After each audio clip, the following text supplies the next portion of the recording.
Dear students, today we will discuss inverse Z transform.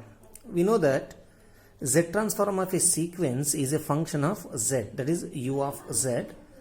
If Z transform of a sequence is U of Z, then the sequence UN is known as the inverse Z transform of U of Z.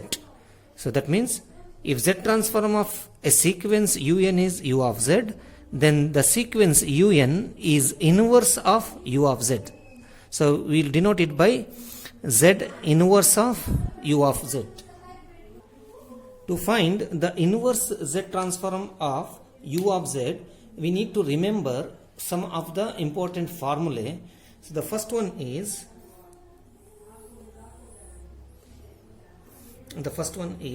Z inverse Z transform of Z by Z minus 1 is equal to 1. Suppose in place of 1, if we have some constant other than 1, that is Z inverse Z transform of Z by Z minus A. In place of 1, if we have A, then its inverse is A power n. So similarly, inverse Z transform of Z by Z plus 1, if it is Z plus 1, then the value is, the sequence is minus 1 power n. Similarly, inverse Z transform of Z by Z plus A, if it is minus A power n, if it is plus A, then the value is, the sequence is minus A power n. Similarly, inverse Z transform of Z by Z minus 1 whole square, Z by Z minus 1 whole square is equal to n into n. Z by Z minus 1 whole square is n. Suppose we have in place of 1 A, then its inverse is Z inverse of Z by Z minus A whole square. Then its inverse is n into A power n. N into, since we have A here, n into A power n, or n A power n into n.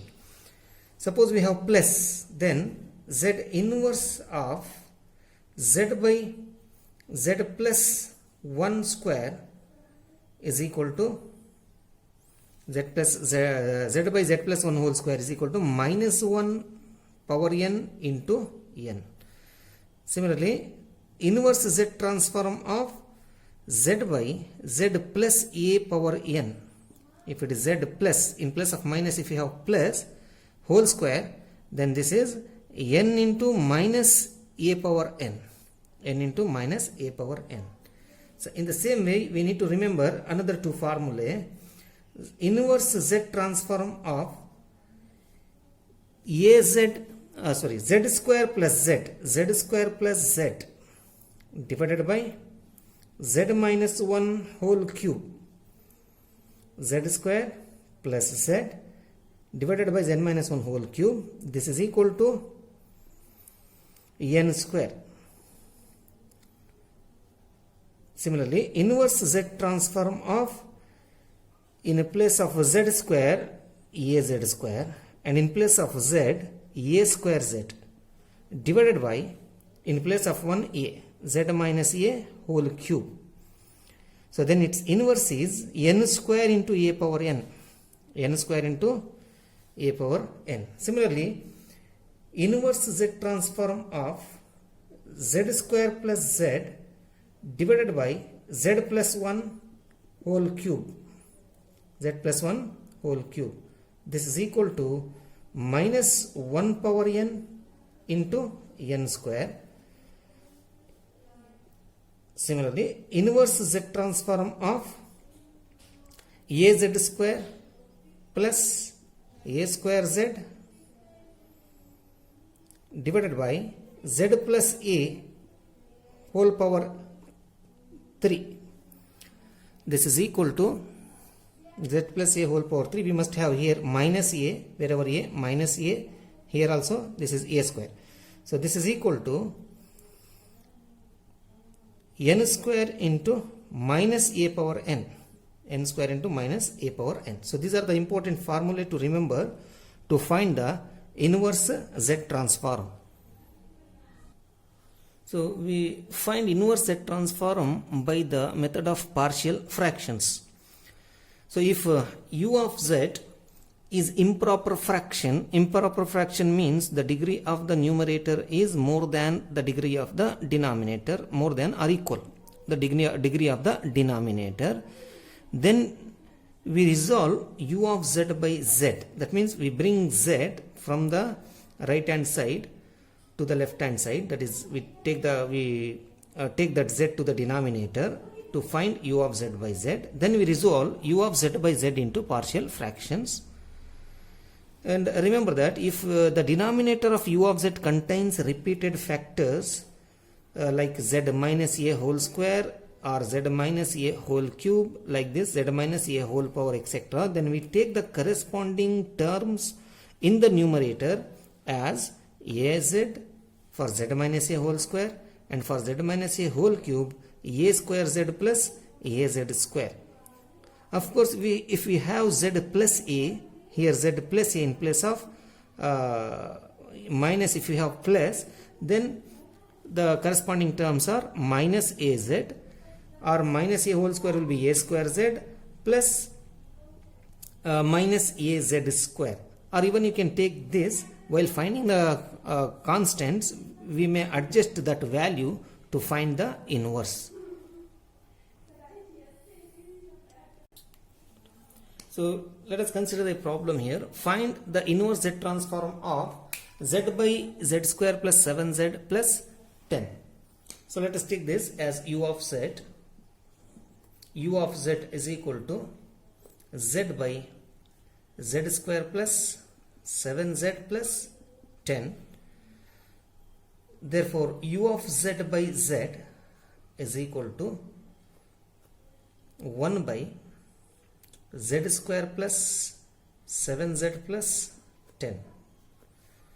This we can resolve into a by, or we can write it as 1 by, first we factorize this. The factorization of z square plus 7z plus 10 is z plus 5z, z plus 5 into z plus 2, because 5 into 2 10 and 5 plus 2 is 7. So z plus 5 into z plus 2. So this can be written as a by z plus 5 plus b by z plus 2. The reason of taking z here is, if you resolve it into partial fraction, then if you bring this z here, after finding a b, if you bring z to the right hand side, then you will find here z by z plus 5. So we know the inverse of z by z plus 5. I explained the formula earlier. Inverse of z by z plus a is minus a power n. Similarly, we will get here some constant b that we will find after equating the equations. So z by z plus 2, we can find its inverse. Inverse of z by z plus 2 is minus 2 power n. So now we will find a b. So from this, 1 is equal to, this 1 is equal to a into z plus 2 plus b into z plus 5. Z plus 5. Now we'll give the values here. Put z is equal to minus 2. If you substitute z equal to minus 2, left hand side will be 1. This term becomes 0. Minus 2 minus 5, that is 5 minus 2 is 3, 3b. Therefore b is equal to 1 by 3. Similarly, if you take z is equal to minus 5, then left hand side will be 1. The right hand side, this term will be 0. Minus 5 plus 2 is minus 3. So minus 3 into a. Therefore a is equal to minus 1 by 3. Minus 1 by 3. Bring this minus 3 here. So minus 1 by 3.